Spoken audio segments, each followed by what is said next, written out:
പിതാവിനും പുത്രനും പരിശുദ്ധ റൂഹായിക്കും സ്തുതി, ആദ്യം മുതൽ എന്നേക്കും തന്നെ ആമേൻ. ഇന്ന് മെയ് മാസം 31 തീയതി ഞായറാഴ്ച. യോഹന്നാൻ്റെ സുവിശേഷം 6-ാം അധ്യായം 26 മുതൽ 35 വരെയുള്ള വാക്യങ്ങൾ. ഇന്ന് നാം ധ്യാനിക്കുന്നതായ ഈ വേദഭാഗത്തിൽ 5000 പേരെ അപ്പം കൊണ്ട് തൃപ്തിപ്പെടുത്തിയ ശേഷം യേശുവിനെ അന്വേഷിച്ചു വന്ന ജനങ്ങളോട് കർത്താവ് സംസാരിക്കും.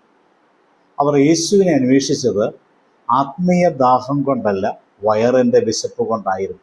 അതുകൊണ്ടാണ് യേശു അവരോട് പറയുന്നത്, നശിച്ചു പോകുന്ന ആഹാരത്തിനല്ല, നിത്യജീവനിലേക്ക് നിലനിൽക്കുന്ന ആഹാരത്തിനായി പ്രവർത്തിക്കുക. നമ്മുടെ ജീവിതവും പലപ്പോഴും ഇങ്ങനെ തന്നെയല്ലേ? ദൈവത്തെ അന്വേഷിക്കുന്നത് അനുഗ്രഹങ്ങൾക്കായും രോഗശാന്തിക്കായും സമാധാനത്തിനായും ജോലി ലഭിക്കുവാനും പ്രശ്നങ്ങൾ മാറാനുമായിട്ടല്ലേ? എന്നാൽ ദൈവം നമ്മെ അതിലും ഉയർന്ന ഒരു സത്യത്തിലേക്ക് വിളിക്കും. അവിടുന്ന് നമുക്ക് വെറും അനുഗ്രഹങ്ങൾ നൽകാൻ മാത്രമല്ല വന്നത്, തൻ്റെ ജീവനെ തന്നെ നമുക്ക് നൽകുവാനായിട്ടാണ്. ഈ വേദഭാഗത്തിൻ്റെ ഹൃദയഭാഗം എന്നത് 35-ാം വചനമാണ്. ഞാൻ ജീവനുള്ള അപ്പമാകും, എൻ്റെ അടുക്കൽ വരുന്നവനെ വിശക്കുകയില്ല, എന്നിൽ വിശ്വസിക്കുന്നവൻ ഒരു നാളും ദാഹിക്കുകയില്ല. എത്ര മനോഹരമായ വാഗ്ദാനമാണിത്! ലോകം നമ്മെ പലതും നൽകി തൃപ്തിപ്പെടുത്തുവാൻ ശ്രമിക്കുന്നു. ധനം, പ്രശസ്തി, ബന്ധങ്ങൾ, അങ്ങനെ. പക്ഷെ ഇവയെല്ലാം താൽക്കാലികമാണ്. മനുഷ്യഹൃദയത്തിൻ്റെ ആഴത്തിലുള്ള വിശപ്പിനെ നിറയ്ക്കാൻ ഈ ലോകത്തിന് കഴിയില്ല. കാരണം നമ്മുടെ ആത്മാവിൻ്റെ വിശപ്പ് ദൈവത്തിനായുള്ളതാണ്. ഇസ്രായേൽ മക്കൾ മരുഭൂമിയിൽ മന്ന ഭക്ഷിച്ചു, എന്നാൽ അവർക്ക് വീണ്ടും വിശന്നു. എന്നാൽ യേശു ആകുന്ന അപ്പം നിത്യജീവൻ നൽകുന്ന അപ്പമാണ്. കർത്താവിൻ്റെ സാന്നിധ്യത്തിൽ ജീവിക്കുന്ന ഒരാളുടെ ആത്മാവ് അത് ഉണങ്ങിപ്പോകില്ല.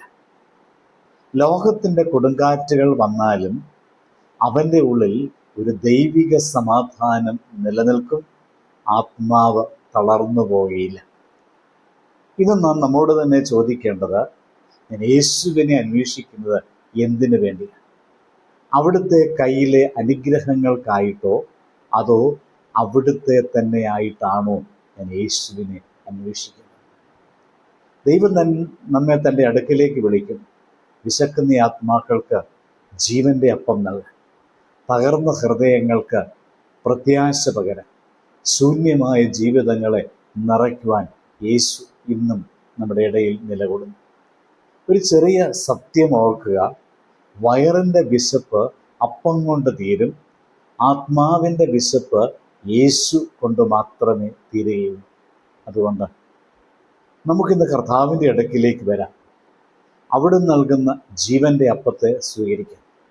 ദൈവ സാന്നിധ്യത്തിൽ ഓരോ ദിവസവും ജീവിക്കാം.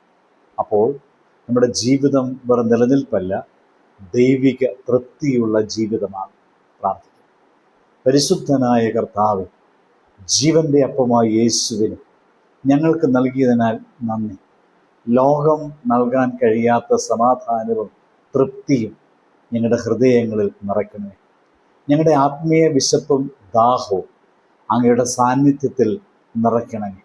ഓരോ ദിവസവും അങ്ങേ അന്വേഷിച്ചുകൊണ്ട് ജീവിപ്പാൻ ഞങ്ങളെ സഹായിക്കണമേ. ആമേൻ. ദൈവം അനുഗ്രഹിക്കട്ടെ.